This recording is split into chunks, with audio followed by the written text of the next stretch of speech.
औरैया में प्रगति और अनुराग के परिवार 100 मीटर की दूरी पर रहते हैं, लेकिन जमीन विवाद की वजह से एक दूसरे से बातचीत नहीं करते हैं। दोनों परिवार में दुश्मनी है। अनुराग और प्रगति का घर जरूर पास है, लेकिन दोनों परिवारों में कभी कोई बात नहीं होती है। वजह 5 बीघा जमीन है। जमीन को लेकर काफी समय से विवाद है। गांव के बाहर जमीन को लेकर दोनों परिवारों में कई बार झगड़ा हुआ था। मामला पुलिस तक पहुंचा था। उसके बाद से इनकी बातचीत बंद थी। तब तो हम लोग पैदा भी नहीं हुए थे, लेकिन दुश्मनी हर पीढ़ी के लोग मानते हैं। मौज मस्ती के साथ रहता था अनुराग का एक खास रिश्तेदार और उसका दोस्त रामजी नागर, यानी कि जिसने दिलीप की हत्या की है। ये दोनों आपराधिक किस्म के हैं। दोनों पहले छोटे मोटे क्राइम करते थे। 5 से 6 साल से अनुराग का इन दोनों से मिलना काफी बढ़ गया था। तभी अनुराग मुझसे कम मिलता था। इनके साथ रहता, घूमता फिरता, बाहर खाना खाता और पूरी मौज मस्ती के साथ रहता था। पता नहीं अनुराग का रिश्तेदार और उसका दोस्त रामजी नागर कहां से इतना पैसा लाते थे, लेकिन जिन महंगी गाड़ियों यानी कि स्कॉर्पियो, बुलेट, अपाचे से अनुराग घूमता था, वो सब इन दोनों के ही थे।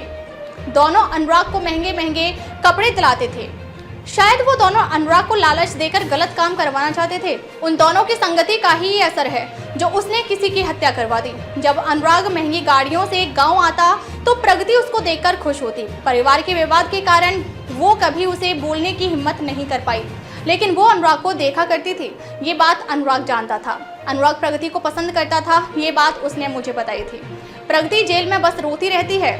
वो बार बार अपने मम्मी पापा से मिलने के लिए बोलती है। अपने प्रेमी अनुराग को बुलाती रहती है। उसने खाना पीना तक छोड़ दिया है, हालांकि समझाने बुझाने पर थोड़ा बहुत खा लेती है। अनुराग और शूटर को पास की बैरक में रखा गया है।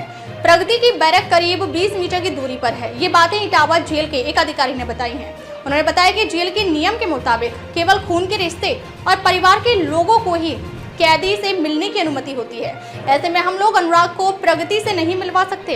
वो ना उसका पति है और ना घर का सदस्य। अनुराग भी घबराया हुआ है, लेकिन वह खाना पीना समय पर खा लेता है।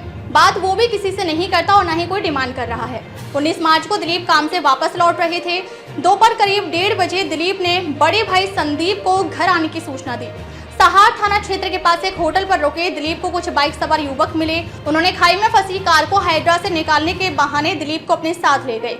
इसके बाद दिलीप होटल नहीं लौटा। होटल से लगभग 7 किलोमीटर दूर पलिया गांव के पास ग्रामीणों को वह गंभीर हालत में मिला। अस्पताल ले जाएगा, जहां 2 दिन जिंदगी मौत से जूझने के बाद 21 मार्च को दिलीप की मौत हो गई।